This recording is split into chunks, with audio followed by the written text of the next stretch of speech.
बघून तुम्ही मतदान करा आणि तुमचा चेअरमन देखील मीच होणार.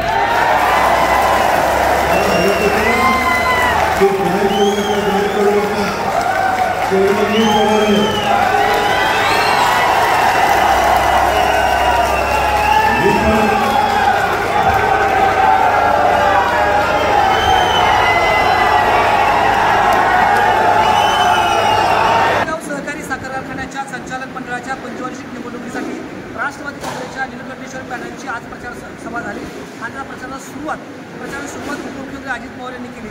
खरं तर गेल्या काही दिवसापासून उत्सुकता होती की मी 13 तारखेच्या सभेमध्येच माळेगाव कारखान्याचा चेअरमन जाहीर करणार आणि त्यावेळी विरोधकांनी देखील त्यांना आव्हान दिलं होतं की तुम्ही चेअरमन जाहीर करा मग पाहूयात. पण सगळ्यात महत्त्वाची गोष्ट विरोधक ज्या गोष्टीवर अडून होते त्याला अजित पवारांनी आज मास्टर स्ट्रोक दिला. अजित पवारांनी स्वतः चेअरमन चेअरमन होणार असल्याची घोषणा केली आणि संपूर्ण महाराष्ट्रातील एक वेगळी घोषणा या निमित्तानं झाली आणि संपूर्ण महाराष्ट्रातील एक महत्त्वाची बातमी या निमित्तानं तयार झाली की मुख्यमंत्री अजित पवार हे एका साखर कारखान्याचे पहिल्यांदा चेअरमन होत आहेत. जर ते या निवडणुकीनंतर चेअरमन झाले किंवा माळेगाव कारखान्याचे अध्यक्ष झाले तर ते त्यांच्या कारकिर्दीतील पहिले चेअरमन असतील की जे सहकारी साखर कारखान्याचे चेअरमन होणार आहेत. आणि त्यापेक्षा महत्त्वाची गोष्ट अशी माळेगाव सहकारी साखर कारखाना निवडणूक जिंकण्यासाठी उमेदवारी अर्ज दाखल करतानाच अजित पवारांनी जो हा मास्टर स्ट्रोक मारलेला आहे त्याची चर्चा आज संपूर्ण राज्यात होईल. खरं तर माळेगाव सहकारी साखर कारखान्याची आर्थिक स्थिती ही छत्रपती कारखान्यापेक्षा खूप चांगली आहे आणि छत्रपती कारखान्याची निवडणूक जाहीर होतानाच उपमुख्यमंत्री अजित पवार यांनी विरोधक असलेल्या पृथ्वीराज जाचक यांना बरोबर घेतलं आणि त्याचवेळी राजकारणातील एक वेगळी गोळाबेरीज त्यांनी दाखवली होती आणि अजित पवारांनी विधानसभा निवडणुकीनंतर आपला एक वेगळा चेहरा निमित्तानं राजकारणाचा तयार करण्याचा प्रयत्न केलेला आहे. आज अजित पवार हे राजकारणामध्ये एक वेगळ्या प्रकारे उतरत आहेत की ज्या पद्धतीनं अजित पवारांचा पूर्वीचा स्वभाव होता की निडरपणे आणि त्या विरोधकाची पंगा घेण्याचा.